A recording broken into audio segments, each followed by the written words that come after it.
हे भगवान, अब मैं क्या करूं? मेरे बेटे ने आज मुझे इतना बड़ा धोखा दिया। मैं कैसे जीऊंगी? अपनी माँ के अंतिम दर्शन के लिए भी नहीं आता।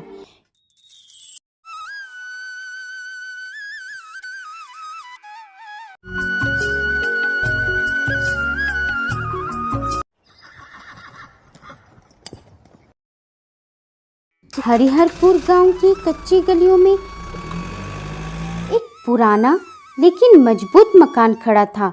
उसका हर कोना किसी भूले हुए इतिहास की तरह था। मिट्टी की दीवारों में दरारें थी, पर उस घर में माँ का प्यार अब भी दीवारों पर टंगा था।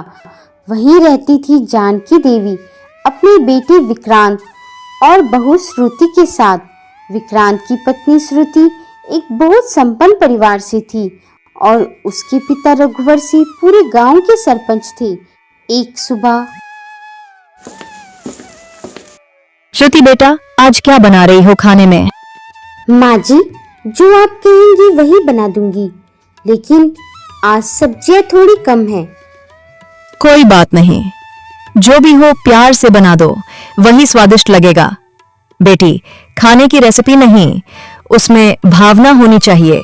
जो भी बनाओ उसमें थोड़ा प्यार मिला देना, बाकी स्वाद तो भगवान दे देगा। श्रुति जल्दी से खाना बना रही है।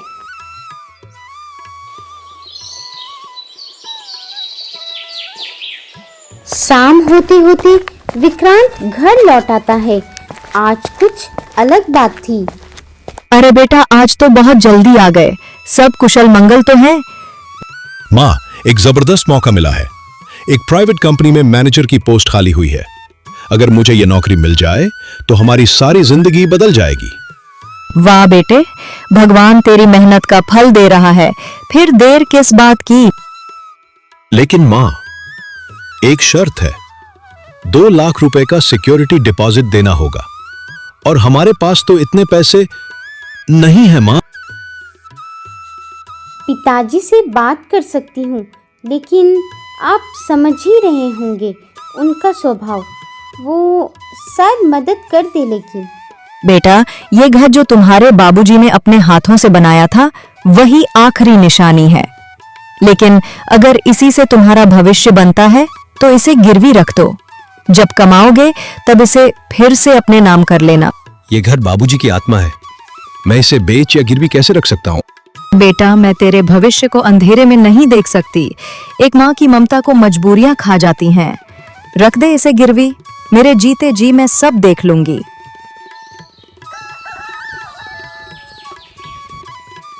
विक्रांत घर के पेपर लेकर गिरवी रखने चला जाता है और वहां से जो पैसे मिलते हैं वो अपने कंपनी में जमा कर देता है। विक्रांत को नौकरी मिल जाती है। कुछ साल बीतते हैं। उनका बेटा आदित्य अब 10 साल का हो चुका है। जानकी एक दिन बातचीत शुरू करती है। बेटा, अब तुम अच्छे पैसे कमाते हो। वो 2 लाख लौटाकर इस घर को वापस अपने नाम कर लो। हाँ माँ, कर लेंगे किसी दिन। किसी दिन नहीं विक्रांत, अब हमें शहर जाना चाहिए। आदित्य बड़ा हो रहा है, उसका भविष्य गांव में नहीं बनेगा। हम तो सोच रहे थे कि एक बड़ा फ्लैट ले ले शहर में। बेटा अब बड़ा हो रहा है, क्या उसका भविष्य यहाँ मिट्टी में बन पाएगा? ये घर अब पुराना हो गया है, खंडहर जैसा। खंडहर? इस घर ने तुम्हें अपनी छाया दी है बहू। आज इसे तुम बोझ समझ रही हो। ये तो ममता का मंदिर है।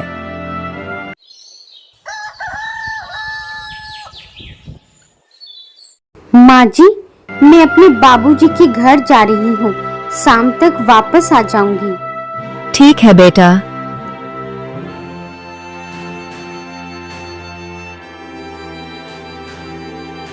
पिताजी, आप कैसे हैं?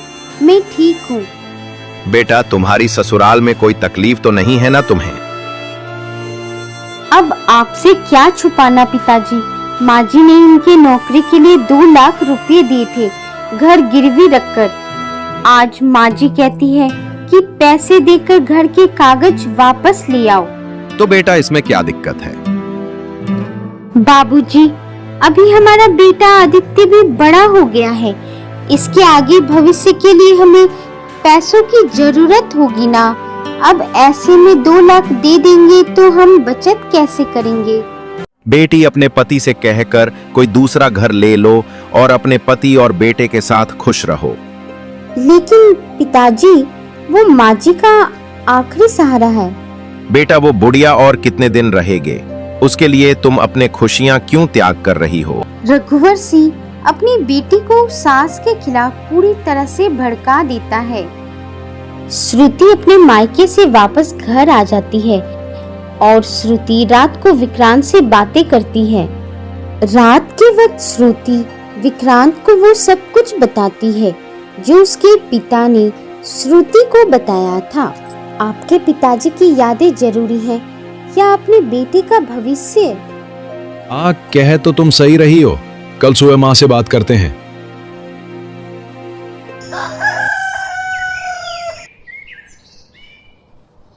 अगली सुबह श्रुति और विक्रांत जानकी के पास उसके कमरे में आते हैं। माँ, क्यों ना हम इस घर को बेचते हैं और कहीं दूसरा अच्छा सा घर लें। ये क्या कह रहे हो बेटा? ये तुम्हारे बाबूजी की आखिरी निशानी है, ऐसा तुम कैसे सोच सकते हो? माँ जी, आखिरी निशानी है तो इसका मतलब हम सारी जिंदगी इस खंडर में बसर करेंगे। बहु जुबान संभाल के बात करो। बहुत संभाल दी जवान माँ जी, अब नहीं। अगर आपको रहना है इस खंडर में तो आप रहिए। मैं अपने बच्चों का भविष्य खराब नहीं करना चाहती। आपने तो जी लिया अपना जीवन, कम से कम हमें तो चैन से खुशी खुशी जीने दो। विक्रांत, ये क्या कहे जा रही है? माँ, श्रुति सही तो कह रही है। कब तक हम ऐसे खंडर में रहेंगे? विक्रांत, अगर तुम्हें यहाँ से जाना है तो तुम जा सकते हो। मैं अपने जीते जी अपने पति की अमानत को ऐसे बर्बाद नहीं होने दूंगी। माँ, शायद अब वक्त आ गया है। मैं भी चाहता हूँ कि आदित्य अच्छा जीवन पाए। जाओ बेटा, लेकिन याद रखना, माँ की दुआ से ही बच्चे का भविष्य बनता है। ठीक है माँ, आप यहीं रुको, हम अभी जा रहे हैं। विक्रांत, श्रुति और आदित्य घर छोड़ देते हैं। जानकी अकेली रह जाती है। ये कैसी लीला है तेरी भगवान? आज मेरी औलाद ने मुझे ये किस मोड़ पे लाकर खड़ा कर दिया? क्या इसी दिन के लिए इसे पाला पोसा था? इधर विक्रांत अपने नए घर में पत्नी और बेटे के साथ खुशहाल जिंदगी गुजार रहा था और दूसरी तरफ जानकी अपने बूढ़े शरीर के साथ अकेली जिंदगी की आखिरी सांस का इंतजार कर रही थी। हे भगवान, अब मैं क्या करूं? मेरे बेटे ने आज मुझे इतना बड़ा धोखा दिया, मैं कैसे जीऊंगी? घर में ना कुछ खाने को था और न ही कुछ पैसे थे। कई दिन भूखे रहने के बाद आखिरकार जानकी देवी को मौत हो जाती है। विक्रांत को अपनी माँ की मौत के बारे में पता चलता है, लेकिन बेटा अपनी पत्नी के बहकावे में आकर अपनी माँ के अंतिम दर्शन के लिए भी नहीं आता। यूं ही कुछ दिन और गुजर जाते हैं और कुछ दिनों बाद श्रुति और विक्रांत में झगड़े होने लगते हैं। अरे मुझे ऑफिस जाना है, मुझे जल्दी से चाय दो। अब मुझसे नहीं होता ये सब, तुम नौकर रख लो ना। ये क्या बोल रही हो? क्या तुम बूढ़ी हो गई हो जो तुमसे काम नहीं हो रहा? सुनो जी, आपको जितना कहा है ना उतना ही कीजिए। इतना सुनकर विक्रांत गुस्से में ऑफिस के लिए निकल जाता है।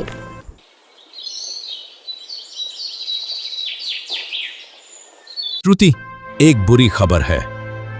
मेरी नौकरी चली गई है। पता नहीं मैंने कुछ किया नहीं और उन्होंने झूठे चोरी के आरोप में मुझे नौकरी से निकाल दिया। क्या कहा?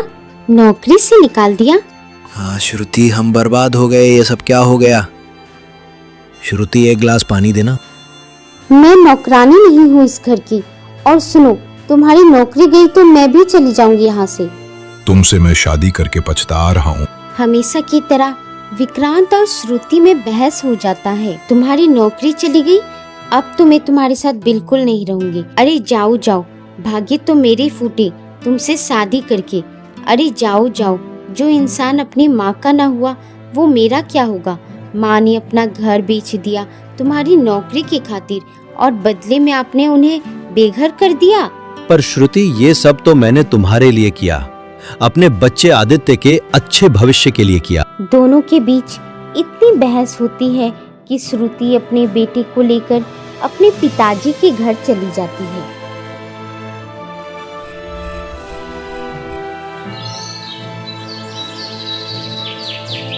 देखो बेटी ने जो भी कहा वो बिल्कुल सही है। तुम जैसे फितरत पर शत इंसान के साथ मैं अपनी बेटी को एक पल नहीं रखूंगा। विक्रांत जब सच्चाई लेकर रघुवीर सिंह के पास जाता है, वो उसे भी धक्के मारकर निकाल देता है और अपनी बेटी की कही हर बात को सही बताता है। मेरे पास सब कुछ था, नौकरी, पैसा, बीवी, बेटा, लेकिन माँ नहीं थी। और अब जब सब कुछ चला गया तब माँ की कमी सबसे ज्यादा खल रही है। माँ, मैंने आपको माफी तक नहीं मांगी। मैंने ही आपकी जान ले ली। मैंने ही आपको बेघर किया। इस कहानी का मोरल है, माँ की ममता और त्याग का कोई मूल्य नहीं होता। जो बेटा माँ के आंचल को छोड़ देता है वो जीवन के हर मोड़ पर अकेला रह जाता है। सुख दुख में सबसे पहले जो साथ खड़ी होती है वो माँ होती है। माँ का घर छोड़ने वाला दर दर भटकने को मजबूर होता है।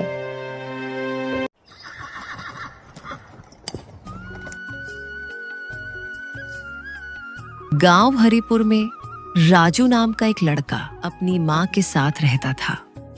उनका जीवन मुश्किलों से भरा था, लेकिन उनके पास एक प्यारी बकरी थी, गुड़िया। राजू गुड़िया से, गुड़िया, तू ही मेरी सबसे प्यारी दोस्त है। तुझसे बातें करके मन हल्का हो जाता है। गुड़िया, चल आज खेतों में चले, मैं तुझे अमरूद खिलाऊंगा वहाँ पे। गुड़िया भी राजू को देखकर मिमियाती, जैसे वो भी कुछ कहना चाहती हो। राजू की माँ, बेटा, तू दिन भर उसके पीछे पीछे घूमता है, लेकिन ध्यान रखना, अगर पैसे की जरूरत पड़ी तो हमें इसे बेचना पड़ सकता है। माँ, भूखे रह लेंगे पर गुड़िया को नहीं बेचेंगे। ये हमारी खुशियों की आखिरी वजह है। नहीं माँ, गुड़िया को मैं कभी नहीं बेचूंगा। बेटा, ये बकरी तेरी जान है, जानती हूँ, लेकिन कुछ दिन भूखे रहकर ये जानवर पालना आसान नहीं। माँ, वो सिर्फ बकरी नहीं है, उसने हमारी भूख में साथ दिया है, दुख में सहारा दिया। क्या दोस्त बिकते हैं? राजू की माँ असमंजस में पड़ गई। ऐसे ही कुछ दिन बीत गए। एक दिन गांव में एक कसाई हरिया आया। उसकी नजर गुड़िया पर पड़ी। हरिया राजू की माँ से, बहन जी, ये बकरी बहुत सुंदर है, 6,000 दूंगा, आज ही ले जाऊंगा। बहन जी, ये बकरी बढ़िया है, मैं अच्छे दाम दूंगा, ये बकरी मुझे दे दो। राजू की माँ लालच में आ गई। माँ, राजू की माँ का मन डगमगाने लगा। घर में राशन नहीं था, बीमार दवा के पैसे नहीं थे। माँ राजू से, बेटा, हमें पैसों की बहुत जरूरत है, गुड़िया को बेच देते हैं। माँ, मजबूरी में दोस्त नहीं बिकते, तू देख नहीं रही वो मुझसे कितना जुड़ी हुई है। मजबूरी है, पैसे से तेरा इलाज होगा, कपड़े आएंगे, समझ। राजू की माँ ने मजबूरी में हाँ कह दी। गुड़िया, मुझे माफ कर दे, मैं तुझे बचा नहीं सका। और हरिया गुड़िया को ले जाने लगा। लेकिन जैसे ही गुड़िया को पता चला, वह जोर जोर से मिमियाने लगी और एक झटका देकर रस्सी छुड़ाकर भाग गई। गांव के बुजुर्ग बाबा रामनाथ ने यह देखा। क्या हुआ यहाँ? बकरी क्यों रो रही है इतना, और तुम क्यों रो रहे हो इतना? बाबा, माँ गुड़िया को बेच रही है, मैं इसे खोना नहीं चाहता हूँ।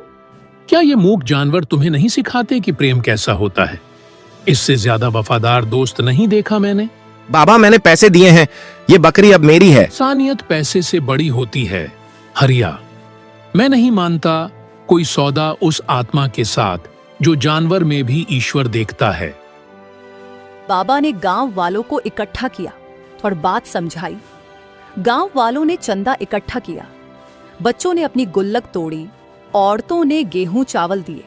गांव वाले, राजू की गुड़िया किसी कसाई की नहीं, गांव की शान है, हम सब मिलकर इसे बचाएंगे। हरिया को पैसे लौटा दिए गए और गुड़िया को राजू के पास लौटाया गया। हरिया चुपचाप लौट गया। गुड़िया मिमियाते हुए राजू से लिपट गई, जैसे कह रही हो, धन्यवाद मेरे दोस्त। आज मैंने जाना कि सच्ची दोस्ती क्या होती है और इंसानियत कहाँ बसती है। बेटा, तू सही था। इंसानियत का मतलब सिर्फ इंसानों से प्यार करना नहीं, बल्कि हर जीव से करना है।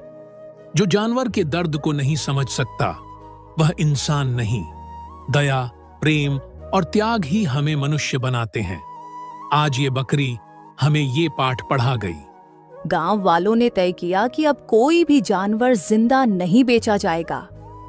गांव में गौशाला बनी। गुड़िया को गांव की सम्मानित साथी की उपाधि मिली। राजू ने पढ़ाई जारी रखी। मां को नौकरी मिली। गुड़िया हर दिन राजू के साथ स्कूल तक जाती और उसे दरवाजे पर इंतजार करती। पशु भी प्रेम, दर्द और डर को समझते हैं। उनका जीवन भी उतना ही मूल्यवान है जितना इंसानों का। जो सच्चे दिल से किसी की परवाह करता है वही सच्चा इंसान होता है। दया, समझदारी और करुणा, यही सच्ची मानवता है। सच्ची दोस्ती भाषा की मोहताज नहीं होती। जानवर भी प्रेम, पीड़ा और वफादारी समझते हैं। जब इंसानियत जागती है तो समाज बदलता है। एक बकरी ने एक पूरे गांव को करुणा का पाठ सिखा दिया। यही असली मानवता है।